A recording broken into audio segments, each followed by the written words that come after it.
16장 상반절 1절에서 13절까지 말씀에서 보면 하지 말아야 될 것과 백성에게 이제 하나님께서 주시는 말씀 중에 하지 말아야 될 것들에 대해서 이야기하는데요.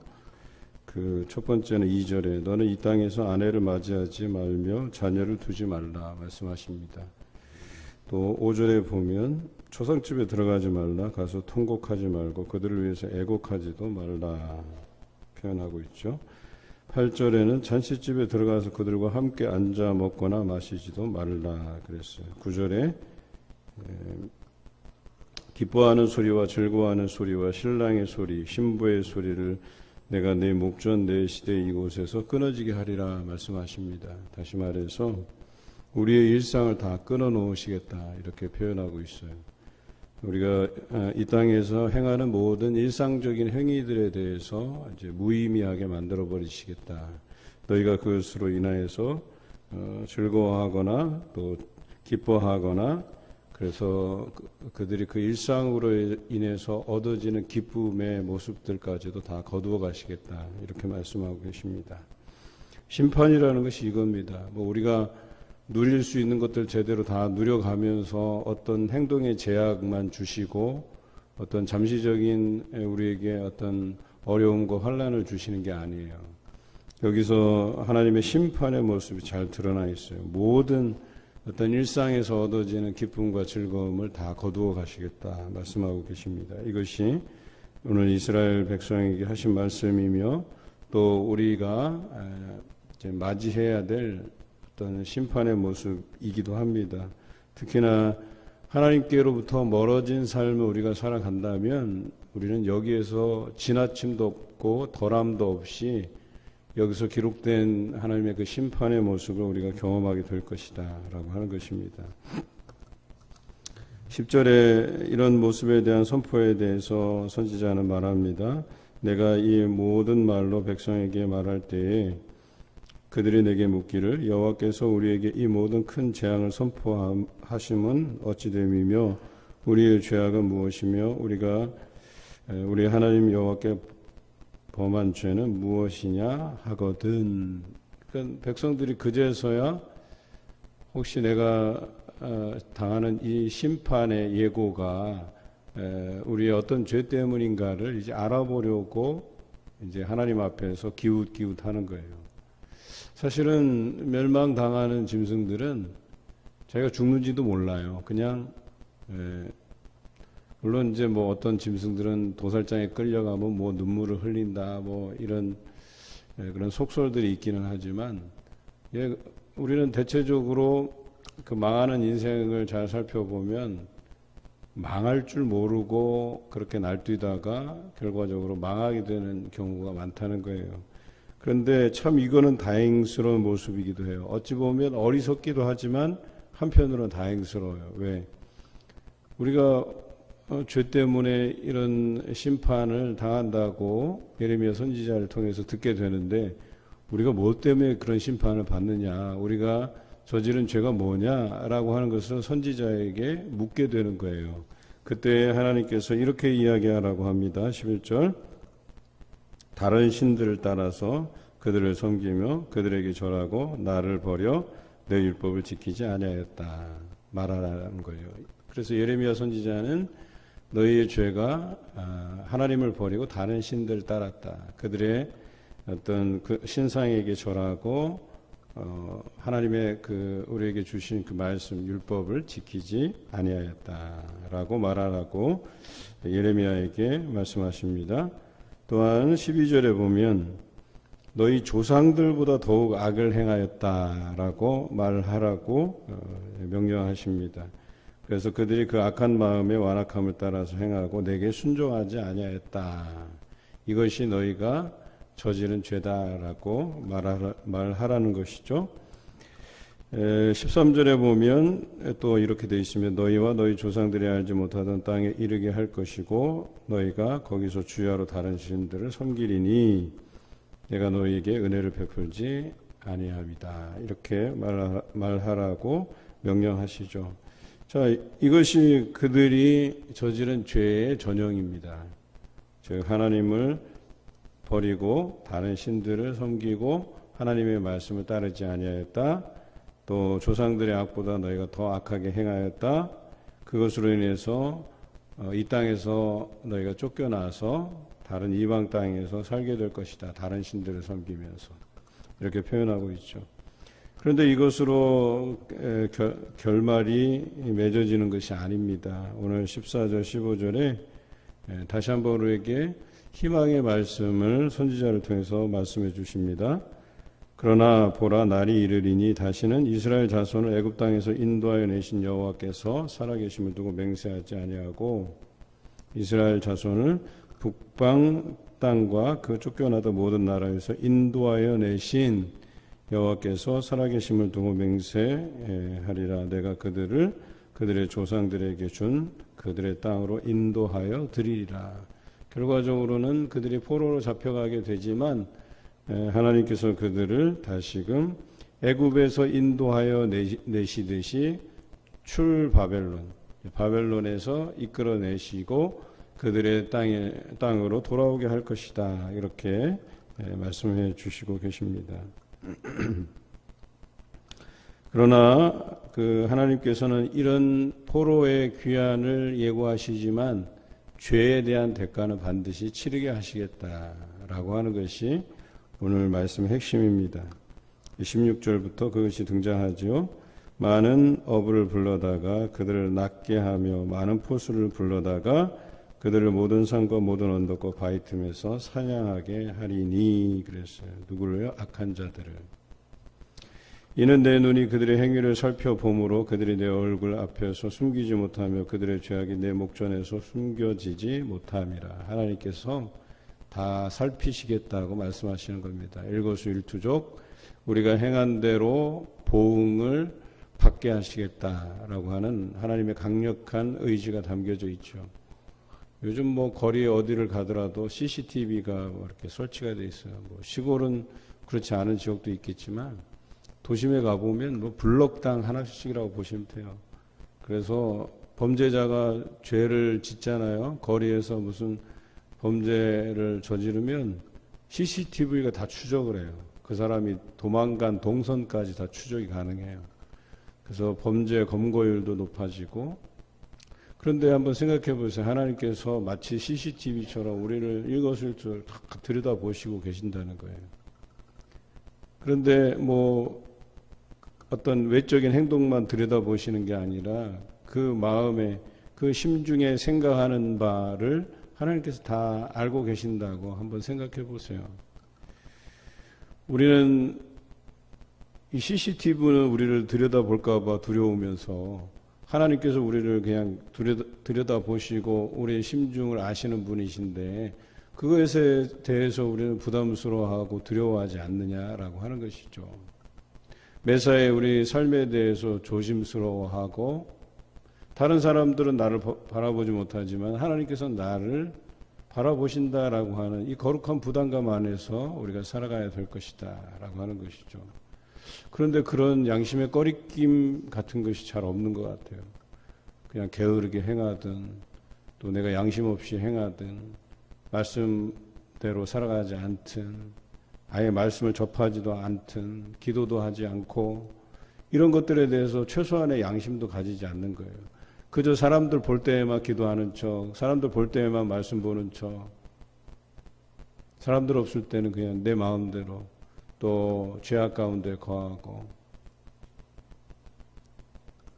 그런데 하나님께서는 다 지켜보신다라고 하는 것입니다. 그리고 어떻게 말씀하시냐면 그들의 악과 죄를 배나 갚을 것은 이라고 그랬어요. 이제는 하나님께서 그들을 그 은혜 중에 붙들어 주시는데 이제는 그들의 죄악을 살피시겠다는 거예요. 혹시 죄악 가운데 거하면 그것에 대해서 배나 갚으시겠다고 말씀하세요. 그 미운 물건의 시체로 내 땅을 더럽히며 그들의 가증한 것으로 내 기업에 가득하게 하였습니다. 그들이 우상을 섬기고 또 그것으로 이 땅을 뒤덮은 것에 대해서 배나 갚으시겠다 이렇게 표현하고 계세요. 이제는 앞으로 그들이 그 하나님을 떠나 살 수 없도록 그 일거수일투족을 하나님께서 감시하시겠다, 지켜보시겠다 이렇게 표현하고 계십니다. 예레미야는 그래도 이런 하나님의 응답하심에 대해서 감사하고 있어요. 그래도 완전히 멸망 가운데 내버려 두시지 아니하고 그 포로기를 지나고 돌아오게 하실 것이고 또 일거수일투족 그들을 감시하시고 지켜보시겠다는 거예요. 더 이상 우상을 섬기지 못하도록 하시겠다는 거예요. 그랬더니 예레미야가 이렇게 고백하고 있습니다. 여호와 나의 힘, 나의 요새, 환난 날의 피난처시요 민족들이 땅끝에서 주께 이르러 말하기를 우리 조상들의 계승한 바는 허망하고 거짓되고 무익한 것뿐이라. 사람이 어찌 신 아닌 것을 자기의 신으로 삼겠나이까 하리이다. 이제는 이 백성이 하나님께서 그들에게 내리신 그 형벌, 심판 가운데 내버려 두었다가 북방 땅이 쳐들어와서 그들을 포로로 잡아가고 그 포로된 곳에서 다른 신들을 섬기다가 그곳에서 다시 그들의 조상들에게 준 땅으로 돌아오게 하실 것이다. 그리고 그들을 내버려 두지 아니하시고 일거수일투족 하나님께서 감시하신다. 이 감시하신다라는 표현이 어찌 보면 나쁜 우리가 어감이 그렇지만 좋은 의미로 해석되는 것들이에요. 왜냐하면 하나님께서 돌보시겠다는 거예요. 친히 그들의 어떤 거룩한 삶을 위해서 하나님께서 지켜보시겠다라는 거예요. 악으로 행하지 않도록 그들을 지도하시겠다 이런 표현이죠.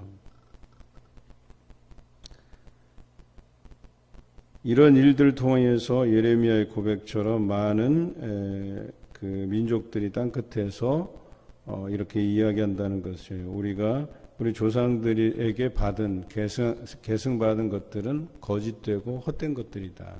그 신들은 다 우상들이었다라고 하는 것이죠.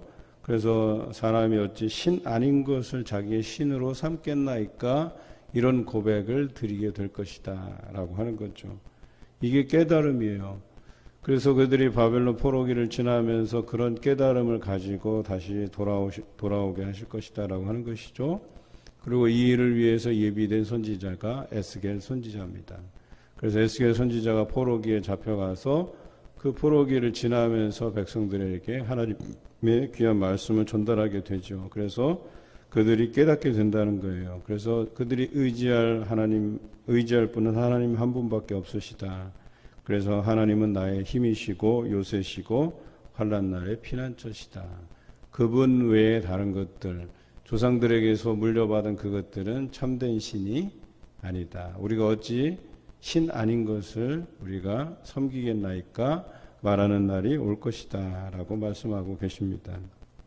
마지막 절입니다. 여호와께서 이르시되 보라 이번에 그들에게 내 손과 내 능력을 알려서 그들로 내 이름이 여호와인 줄 알게 하리라 말씀하세요.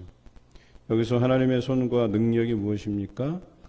그들을 심판하시기도 하고 그래서 끌려가서 70년 포로기를 지나고 또 영원할 것 같았던 바벨론이 70년 만에 망하고 새로운 나라인 페르시아를 하나님께서 이렇게 세우시고 그 페르시아 고레스의 왕의 칙령을 통해서 이 백성이 다시 돌아오게 만든다라고 하는 것이죠. 이 모든 것이 하나님의 계획 안에 있고 하나님의 능력으로 행하신 일이다라고 하는 것입니다. 여러분 어쩌면 지금 현대사에서 이런 일이 벌어질 것이다라고 하면 잘 믿지 않을 거예요.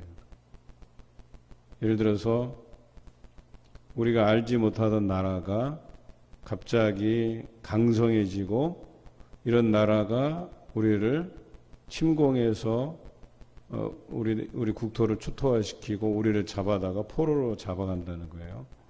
그리고 누가 보더라도 이 나라가 그 강성함이라는 것이 오래 갈 줄로 생각하지 누가 그 나라가 당장 망할 것이라고 70년 만에 망할 것이라고 누가 생각하겠어요. 지금으로 따지자면 미국이나 중국이나 뭐 러시아나 뭐 이런 강대국들 아니겠어요? 이런 강대국들이 여러분 보시기에 뭐 70년에 망할 거라고 여러분 보십니까? 그렇게 생각하는 사람은 거의 없을 거예요. 그런데 그런 일이 가능하게 된 거예요. 다시금 이 바벨론이 망하게 됐고 바사와 매대로 나누게 하셨다가 또 그 작은 바사를 통해서 그 나라를 통일하고 페르시아 제국을 세우는 이 역사의 흐름을 하나님께서 주도해 가셨다는 거예요. 그런데 상식적으로는 이해가 잘 안 가는,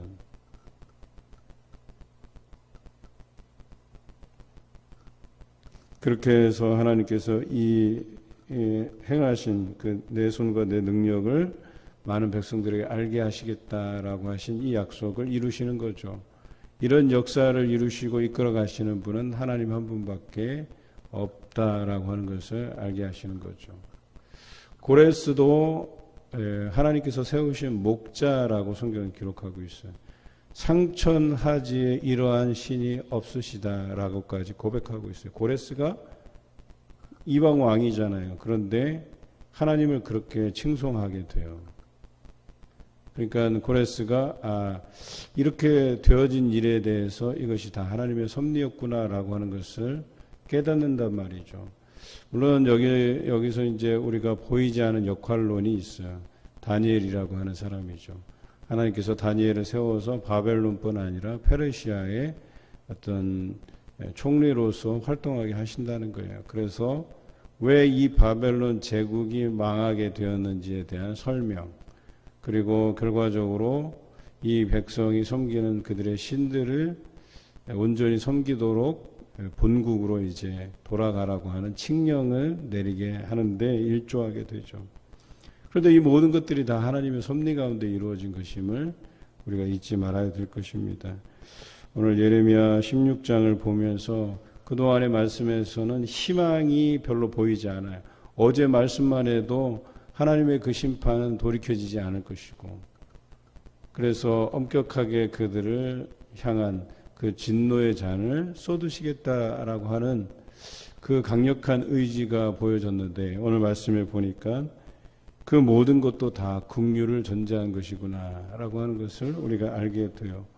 또 우리가 어리석지만 그래도 우리가 무슨 죄를 지었는지에 대해서 알고자 하는 그런 지혜가 열려지고, 그래서 친히 하나님께서는 예레미야 선지자를 통해서 너희가 이것을 잘못했다고, 하나님을 떠난 것과 하나님의 말씀을 지키지 않은 것에 대해서 너희 조상들에게서 받은 계승된 그것은 잘못된 신이다라고 하는 것을 그들 스스로 깨닫게 한다라고 하는 것이죠. 그래서 그것이 뭐예요? 그런 고백들이 결과적으로는 자신들이 섬길 왕은, 섬길 신은 하나님 한 분뿐이시다. 또 그분의 어떤 손과 능력을 많은 사람들이 알게 되고 또 많은 민족들이 인정하게 되는 날이 올 것이다 라고 다시금 하나님을 인정하는 일이 벌어질 것이다. 또 그것을 통해서 이들이 희망을 얻게 되는 것이죠. 오늘 우리도 마찬가지입니다. 때로는 우리가 어려움을 당할 때 두 가지 고민이 돼요. 그 고난을 통해서 그 의로움을 드러내시는 그 하나님의 섭리, 혹은 그 고난을 통해서 내 죄를 드러나게 하시는 섭리, 둘 중에 하나거든요. 그런데 우리는 어느 것도 가능하다는 사실을 기억해야 돼요. 반드시 의인으로서 받는 고난만 있는 게 아니거든요. 하나님의 심판으로 주어지는 고난도 있다는 거예요. 그래서 우리 자신을 돌아볼 줄 알아야 된다는 거예요. 차라리 하나님께서 세게 나를 좀 치셔서 내가 회개하고 돌이켜서 새 삶을 살아가면 좀 괜찮아요. 그게 더 나을 수 있어요. 그런데 여전히 나는 삶의 고통이 지속되고 있는데 이게 심판에서 주어지는 고통인 걸 잘 몰라요. 그냥 그럭저럭 견딜만 하니까 그 다람쥐 쳇바퀴 돌듯이 그 뭐랄까요, 피곤한 인생, 그 피곤한 일상을 계속해서 돌아가는 거예요. 아무런 유익이 없어요. 그냥 내 육신의 쇠함이 있을 뿐이에요. 하루하루가 달라질 거예요. 하루하루가 그냥 지쳐가는 일상.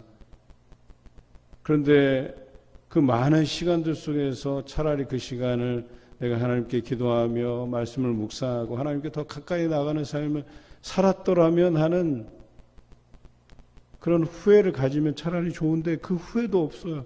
내가 왜 이렇게 피곤하게 살지?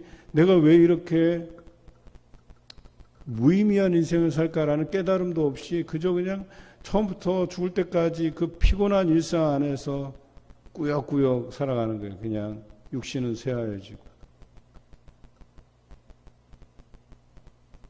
여러분, 날마다의 삶에서 하나님께서 내 손, 내 능력이다라고 하는 것으로 우리를 보호하시고 은혜 가운데 거하게 하시고 기쁨을 주시고 하는 이 일상의 소중함을 여러분 경험하시길 바라요. 그것으로 인해서 감사하시기 바라요. 심판의 날에는 이 일상의 즐거움도 하나님께서 다 패하시겠다고 하시잖아요. 그런데 이미 패할 필요도 없이 우리 일상이 저주의 삶이고 내 일상이 수고와 슬픔뿐이고 험악한 세월이고 하나님의 심판이 이른 것에 대해서 우리가 알지 못할 때가 있다는 거예요. 왜 그런 삶에서 벗어나지 못하냐라고 이야기하는 거예요. 한번 고민해 보십시다. 우리 일상의 기쁨이 사라진 지 오래되셨습니까? 그러면 그 일상의 기쁨을 찾으셔야 돼요. 그것은 여호와께로 돌아가는 길뿐이에요. 하나님의 말씀을 상고하고 기도하고 그런 소중한 일상을 내가 지금 살고 있을 때 그것에서 우리에게 얻어지는 위로, 기쁨을 누리시길 바라요. 이러기를 잘했구나. 그런 표현을 하는 분들을 종종 뵙게 돼요.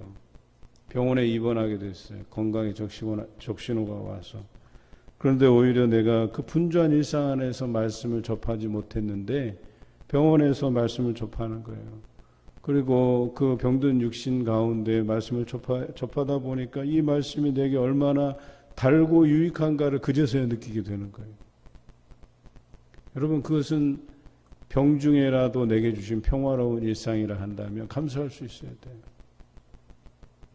그러면 하나님께서 새로운 길을 우리에게 열어주실 것이고 또 새로운 일들을 하게 할 것이고 평소에 없었던 삶의 기쁨들이 다시 우리에게 샘솟듯 찾아오는 날이 이르게 될 것이다 라고 하는 것을 기억하시는, 그래서 오늘을 살아갈 때 힘이 되고 용기를 얻는 여러분 되시기를 주님의 이름으로 기원합니다.